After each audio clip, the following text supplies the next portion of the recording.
Okay, we're going to try this Facebook Live a third and final time, but if this doesn't work, I don't, I don't have the energy to screw around with it again. Hi again, although for you it's the first time, probably. This Facebook Live is a big promotion for our big event happening tomorrow and the next day.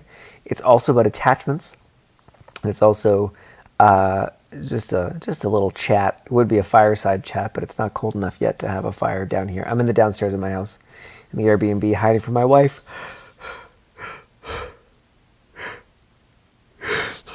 Because she is being wonderful and making cookies for me for tomorrow and the next day.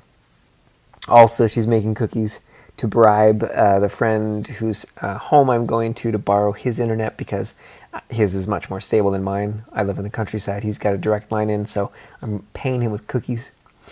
And tomorrow and the next day, you may or may not know, is the big 100 Women of Vision event. And I am exhausted. The event hasn't even happened yet.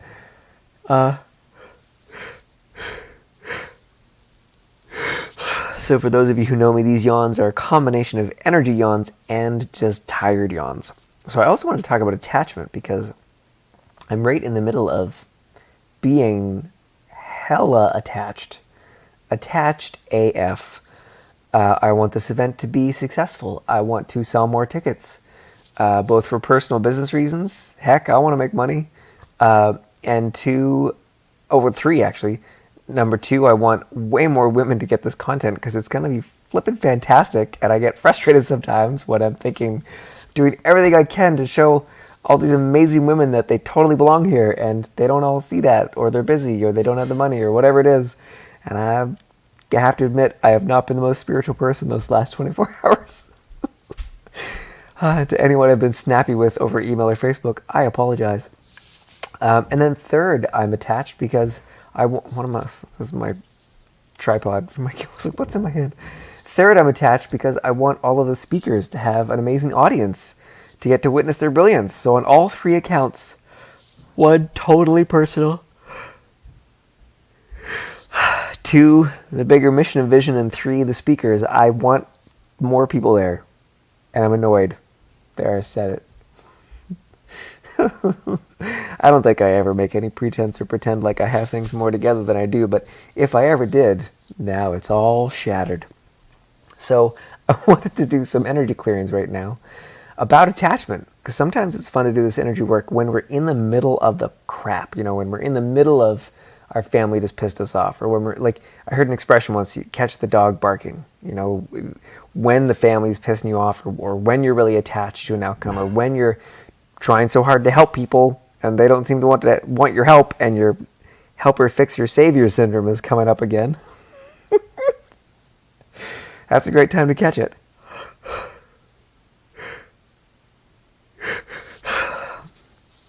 And also because this video might be, as I process what I need to process with all these yawns. I wasn't yawning until I came down here, but as I process what I need to process, maybe that's what you need to process as your final piece to decide that, hey, you really do want to come to this event, or, hey, you really don't need to come to this event. You got what you needed, and you're great. You're off and running. So attachments. One is, a big area of attachment is when we need to help fix and save other people. When we're too attached to others getting something that they're not getting, but they should be getting it, and why aren't they getting it? That can be a huge area of attachment, and it comes from religion. If you have any background in religion, especially Christianity, not blaming anybody, but it's just, I've noticed it's a big cause. Or it could be the way that you're raised, to be a good person, to do the right thing, so you're trying desperately to do the right thing or be a good person. And if others don't get on board, then you can't do that. And so you're attached because they're not doing what they should be doing. So this is a big area of attachment, and it's one that I've been a little bit stuck in.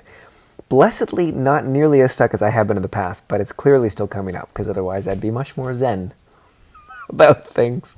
So, the belief that if others don't see what you see,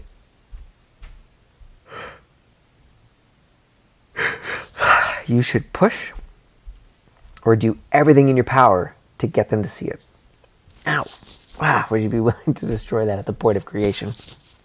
The belief that it's up to you, or it's your job to help others to see the light or to see the right way or to see what you're seeing? Would you be willing to destroy that at the point of creation? Ow! Ooh, it's like a that was like a burp yawn clearing. That's fun. Ooh, that's a big one.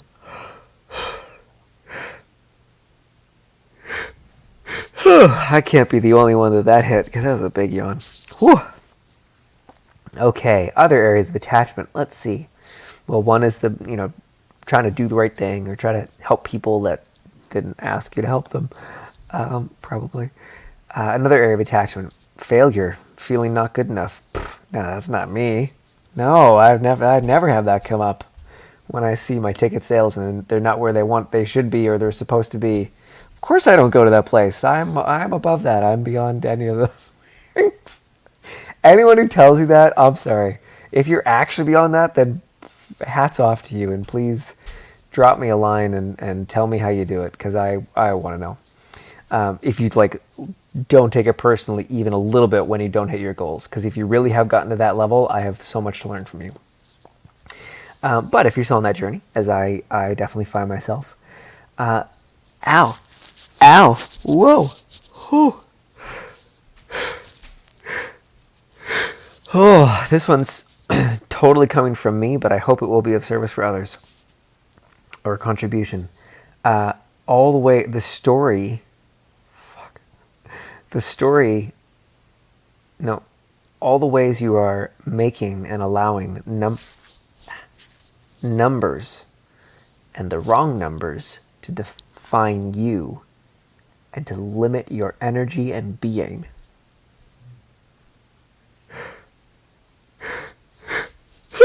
Would you be willing to destroy that at the point of creation?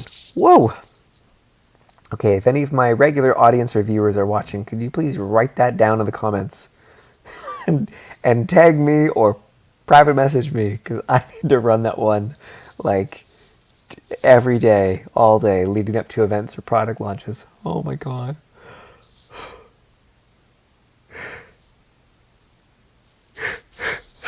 Okay, which leads me to the next point.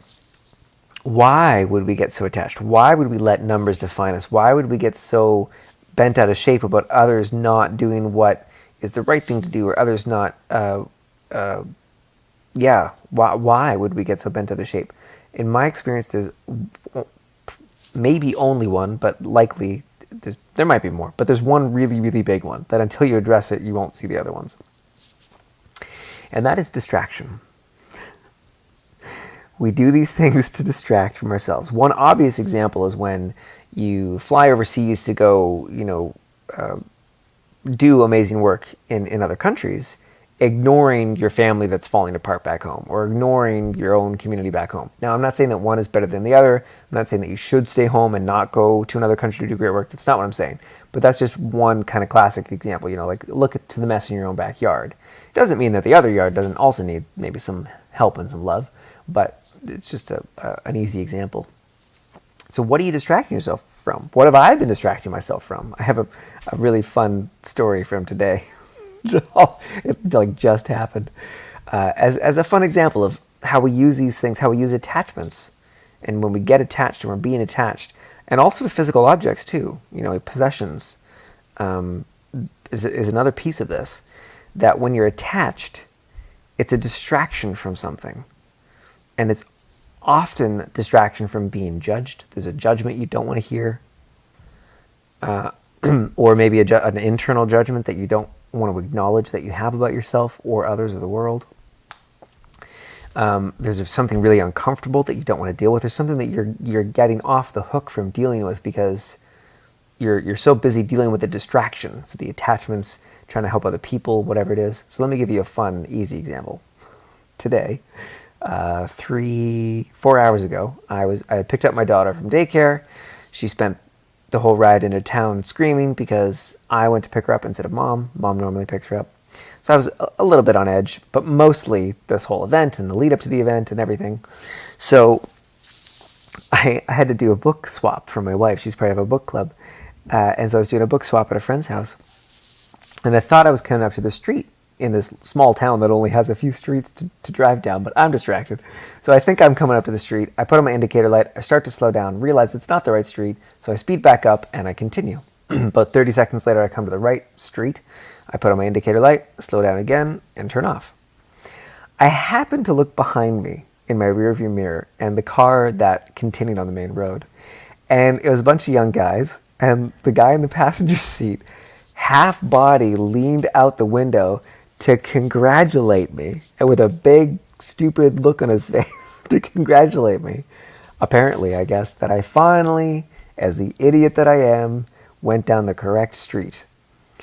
And it's a really good thing they continued to drive, and that I had my daughter in the back seat, and that I'm not a person who's prone to violence. I think anyone knows that. But I was about ready to open up a mini can of whoop ass. I was so mad. Oh my gosh. I couldn't let it go. So I went and pumped some gas, and it was about a half an hour later or 20 minutes later, still hadn't let it go, which is not like me at all for 20 minutes to brew on something so small and silly. So I called up my good friend Karina, she does similar work to me in energy clearing, but a very different flavor. And she's actually one of the speakers on Saturday for the event.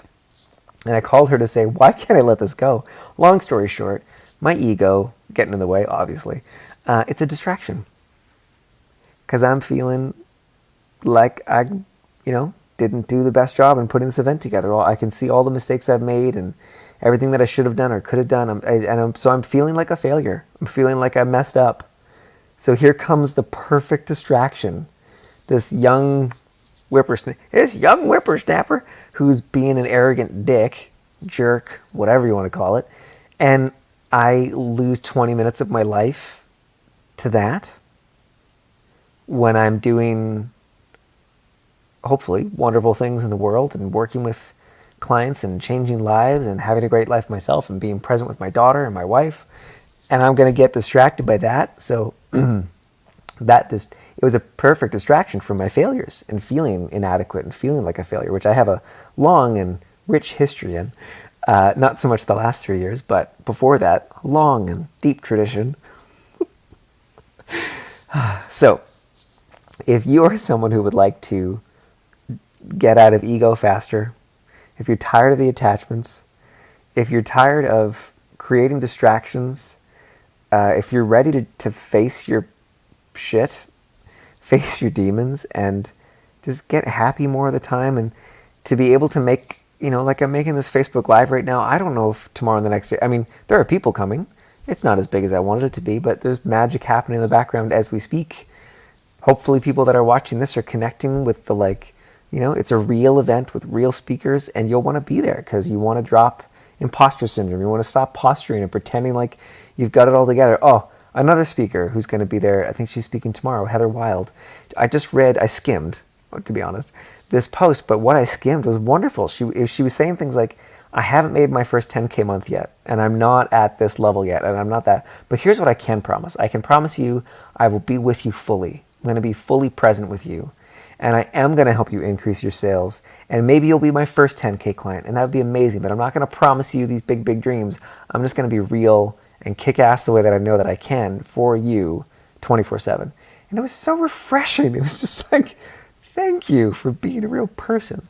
So, yeah, I hope you'll be there tomorrow and the next day. And the special deal, if you have made it this far in the video, 14 minutes in, there's a special deal just for you. It's a last-minute deal to entice, encourage, inspire, manipulate you to being at the event, if at all it feels aligned or like a fit for you. The event is designed to be worth it, the ticket price, even if you can only be live for one speaker and you get all the recordings. But there's an even more special deal. But here's the deal on the deal. You have to send me a private message. You have to say, Will, I want the deal. Send me a private message. Don't just comment below. I want that private message. I want to know you mean it. It's a really good deal it only has existed on my email list. And for anyone who's watching this video. But nobody else is getting this. So if that's you, and if you've enjoyed this video and you would love to come and be part of this Women of Vision Masterclass series, send me a private message and say, Will, I want the deal. And I will send it to you. Okay, I'm gonna go. Oh, my wife's breaking stuff.